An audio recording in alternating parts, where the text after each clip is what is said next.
Hello everyone. आज हम इस वीडियो में क्लास 9 की जो हिंदी स्पर्श बुक है उससे पार्ट 1 दुख के अधिकार के आइडेंटिटी सॉल्यूशंस डिस्कस करेंगे। इससे पिछली प्रीवियस वीडियोस में हमने इस चैप्टर को समझ लिया था, एक्सप्लेनेशन देख ली थी इस चैप्टर में क्या क्या है, और हमने प्रश्न 1 और 2 कंप्लीट कर लिए थे एनसीईआरटी सॉल्यूशंस के। इस वीडियो में हम प्रश्न 3 पे आते हैं। निम्नलिखित प्रश्नों के उत्तर 50 से 60 शब्दों में दीजिए। प्रश्न 1, बाजार के लोग खरबूजे बेचने वाली स्त्री के बारे में क्या क्या कह रहे थे? अपने शब्दों में लिखिए। जो बाज़ार में जो स्त्री वो खरबूजे बेच रही उसके बारे में लोग क्या क्या बातें कर रहे थे आस पड़ोस की दुकानों में, या फिर जो लोग खड़े थे आसपास वो क्या बातें कर रहे थे? अपने शब्दों में लिखिए इसे। उत्तर, बाज़ार के लोग खरबूजे बेचने वाली के बारे में तरह तरह की बातें कहते हुए ताने दे रहे थे। जो बाज़ार के लोग हैं वो तरह तरह की अलग अलग बातें कहते हुए ताने दे रहे थे उसे, और धिक्कार कर रहे थे, उसका धिक्कार कर रहे थे, मजाक उड़ा रहे थे, कुछ कुछ कहे जा रहे थे वो। उनमें से कोई कह रहा था कि बुढ़िया कितनी बेया है जो अपने बेटे के मरने के दिन ही खरबूजे बेचने चली आई। उनमें से कोई एक व्यक्ति कह रहा था ये बुढ़िया कैसी है कि जो अपने बेटे की मरते ही अगले दिन ही आ गई वो तो खरबूजे बेचने, बल्कि 13 दिन का सूतक होता है मरने के बाद। दूसरे सज्जन कह रहे थे कि जैसी नीयत होती है अल्लाह वैसी ही बरकत करता है। और दूसरे सज्जन व्यक्ति है जो वो कह रहे थे जैसी इंसान की मीन्स उसकी नीयत होती है जैसी, वैसा ही अल्लाह या फिर भगवान जो भी है, मतलब अल्लाह या भगवान वो दे उसकी बरकत करता है वैसे ही घर में। सामने फुटपाथ पर दिया सिलाई से कान खुजाते हुए एक आदमी कह रहा था। जो सामने एक दुकान से जो दिया सिलाई से कान खुजाते हुए कह रहा था, अरे इन लोगों का क्या है, ये लोग रोटी के टुकड़े पर जान देते हैं। ये कह रहे थे कि अरे इन लोगों का क्या है, ये तो अपनी रोटी के टुकड़े के लिए जान देने को तैयार है। इनके लिए बेटा बेटी खसम लुगाई ईमान धर्म सब रोटी का टुकड़ा ही है। जो इनके लिए बेटा बेटी है, खसम लुगाई है, ईमान धर्म जो भी धर्म है इनका, और सब कुछ रोटी का टुकड़ा ही तो है, और क्या है इनके लिए। तो तरह तरह की बातें कर रहे थे लोग।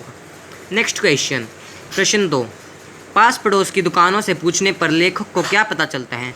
जो लेखक को जानने की इच्छा थी उन्हें कि क्या हुआ, इस बुढ़िया ऐसा क्यों कर बैठी है, रो रही है, लोग इसका मजाक क्यों उड़ा रहे थे। तो लेखक को पता किया पास पड़ोस की दुकानों से। उत्तर, पास पड़ोस की दुकानों से पूछने पर लेखक को पता चला कि बुढ़िया का एक जवान पुत्र था बगवाना। जो लेखक है उसको आस पड़ोस की दुकान से पूछने पर पता चलता है कि जो बुढ़िया है वो औरत बैठी है रो रही है, उसका एक जवान बेटा था बगवाना जिसका नाम था। वह 23 साल का था।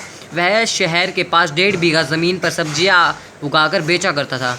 वह जो शहर के पास उसकी 1.5 बीघा ज़मीन थी जो हमने चैप्टर में पढ़ा था, वहाँ पे सब्जियां उगाकर खरबूजे, जैसे खरबूजे भी उगाता था, ये सब उगाकर बाज़ार में बेचा करता था। एक दिन पहले सुबह सवेरे वह पके हुए खरबूजे तोड़ रहा था। एक दिन वो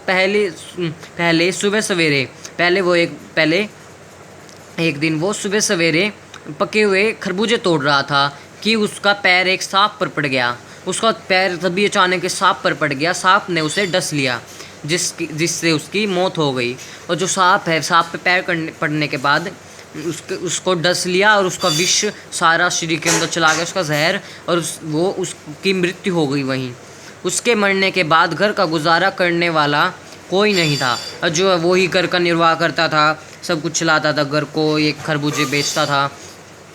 उसके बाद मरने के बाद कोई गुजारा करने वाला नहीं था उसके घर। अतः मजबूरी में उसे अगले ही दिन खरबूजे बेचने के लिए बाज़ार में बैठना पड़ा। इसलिए अगले ही दिन जो बुढ़िया है, औरत है, उसको अगले दिन ही बाज़ार में खरबूजे बेचने बैठना पड़ा इसलिए। प्रश्न 3, लड़के को बचाने के लिए बुढ़िया माँ ने क्या क्या उपाय किए? और जो लड़का है उसको बचाने के लिए क्या क्या उपाय किया? लड़के को बचाने के लिए बुढ़िया ने वह सब उपाय किया जो उसकी सामर्थ्य में थे। जो लड़का है उसको बचाने के लिए बुढ़िया ने, औरत ने सब कुछ किया जो उससे हो सका, उसके सामर्थ्य में जो उससे हो सका। सांप का विष उतारने के लिए झाड़ फेंक करने वाले ओझा को बुलाया लाई, ओझा ने झाड़ फेंक की। जो झाड़ सांप का जहर उतारने के लिए झाड़ फेंक करने के लिए खोजा को बुला लाई, उसने झाड़ फेंक किया। नाग देवता की पूजा की गई और घर का आटा उस अनाज दान दक्षिणा के रूप में दे दिया गया। और जो दान पूजा की गई नाग देवता की, और जो घर का आटा था, अनाज था, सब कुछ दान दक्षिणा में वो चला गया। उसने अपने बेटे के पैर पकड़कर विलाप किया, पर विष के प्रभाव से शरीर काला पड़ गया और वह मृत्यु को प्राप्त कर गया। उसने जो अपने बेटे को पैर पकड़ के उसका विलाप किया और उसका विष निकालने की कोशिश की, लेकिन उसका शरीर काला पड़ गया और उसकी वहीं पे मृत्यु हो गई। ये हमारा थर्ड प्रश्न था। देखते हैं हम फोर्थ क्वेश्चन। प्रश्न 4, लेखक ने बुढ़िया के दुख का अंदाज़ा कैसे लगाया? जो लेखक है उन्होंने बुढ़िया का जो दुख है उनको जानकर उनका कैसे अंदाज़ा लगाया, क्या सोचा उन्होंने?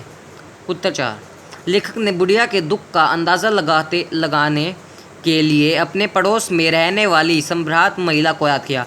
जैसे हमने चैप्टर में पढ़ा था कि जो लेखक है वो याद करते हैं अपनी पड़ोस के, जो उनके पड़ोस में भी उनका एक महिला थी, उसका सम्राट महिला थी, उसका भी एक बेटा गुजर गया था। उस महिला का पुत्र पिछले वर्ष चल बसा।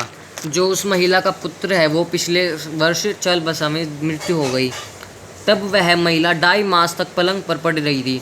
और तब वह जो उसका बेटा चला गया था तो वह महिला मतलब 2.5 मास में 2.5 महीने तक पलंग पर ही पड़ी रही, बेड पर ही पड़ी रही थी। उसे अपने पुत्र की याद में मूर्छा आ जाती, जो वो अपने पुत्र को याद करते करते उसे मूर्छा आ जाती थी। वह हर 15 मिनट बाद मूर्छित हो जाती थी। वह हर 15 मिनट बाद 2 डॉक्टर हमेशा उसके सिराने बैठा करते थे। जो 2 डॉक्टर है ना उसके सिराने बैठा करते थे, उसकी देखभाल करते थे।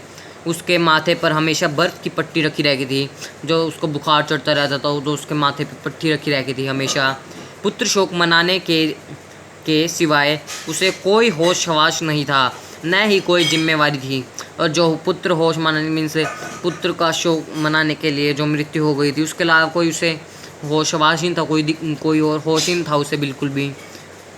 वो तो उसका पुत्र की तो मृत्यु हो गई, वो तो डिप्रेशन जिसे कह लीजिए आप उसमें चली गई। उस महिला के दुख की तुलना करते हुए उसे अंदाज़ा हुआ कि इस गरीब बुढ़िया का दुख भी कितना बड़ा होगा। जो लेखक हैं इस पाठ के, उन्होंने सोचा कि जैसे उस महिला का दुख कितना बड़ा, उसकी तुलना करते हुए उन्होंने एक सम्राट महिला की अपने पड़ोस की तुलना उससे की, सोचा इस बारे में। नेक्स्ट प्रश्न, अगला प्रश्न, प्रश्न 5। इस पाठ का शीर्षक दुख का अधिकार कहाँ तक सार्थक है, स्पष्ट कीजिए। जिस पाठ का शीर्षक है दुख का अधिकार, उस कहाँ तक सार्थक, कहाँ तक हमें क्या प्रेरणा मिलती है, ये भी हम ये कह सकते हैं, ये है, स्पष्ट कीजिए इसको। उत्तर 5, दुख का अधिकार कहानी को पढ़कर ऐसा लगता है कि सम्राट व्यक्तियों का दुख ज़्यादा भारी होता है। जो पढ़ने के बाद हमें चैप्टर सम्राट व्यक्ति होते हैं जो उनका दुख ज़्यादा भारी होता है। उन्हें दुख व्यक्त करने का अधिकार है, उन्हें दुख व्यक्त करने का तो अधिकार है। उनके दुख को देखकर आसपास के लोग दुखी ही नहीं होते हैं, और जो उनका दुख देखकर दुखी नहीं होते आसपास के लोग, बल्कि उनके प्रति सहानुभूति दर्शाते हैं। लेकिन उनके प्रति सहानुभूति मतलब प्रेम दर्शाते हैं, उनके जाके बात करते हैं, उनके साथ बैठते हैं।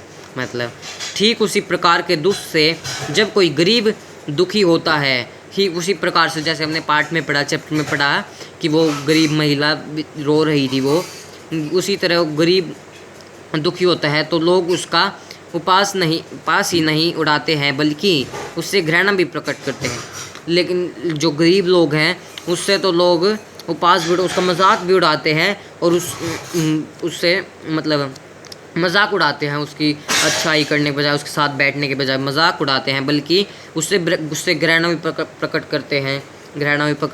करते हैं वो लोग। वे तरह तरह की बातें बनाकर उस पर कटाक्ष करते हैं, वे तरह तरह की बातें बनाकर उस पर कटाक्ष कर देते हैं, कुछ और बातें बना देते हैं, मानो गरीब को दुख मनाने का कोई अधिकार ही नहीं है। जैसे कि मानो कि जो गरीब है उनको दुख मनाने का अधिकार ही नहीं है। इस पाठ की पूरी कहानी इसी दुख के आसपास घूमती है, अतः यह शीर्षक पूर्णतः सार्थक है। जो इस पाठ की कहानी है सारी यही इसी ओर घूमती है कि गरीबों को भी दुख का मनाने का अधिकार होना चाहिए। यही इसका शीर्षक पूर्णतः सार्थक है इस पाठ का। सो हमने यहाँ तक देख लिए प्रश्न उत्तर। अगला गै पार्ट हम अगली वीडियो में डिस्कस करेंगे। इस वीडियो में इतना ही। अगर आपको वीडियो अच्छी लगी है तो इसे लाइक एंड सब्सक्राइब जरूर कीजिएगा। Thank you.